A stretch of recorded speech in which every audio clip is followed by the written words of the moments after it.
পৃথিবীর মধ্যে আপন বলতে আমরা যাদেরকে ভাবি মা বাবার পরে ভাই বোন, নাকি বলেন? এর চাইতে আপন কেউ আছে? নাই।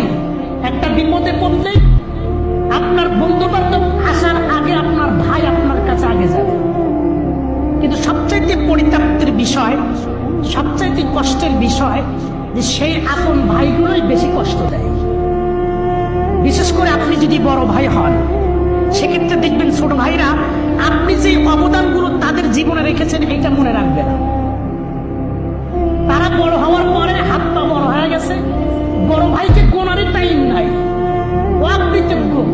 এই সমস্ত মানুষগুলো যারা যারা বাবার অবদানকে অস্বীকার করে, বড় ভাইয়ের অবদানকে অস্বীকার করে, যারা তাদের অস্তিত্বকে অস্বীকার করে, এ সমস্ত মানুষ দুনিয়া এবং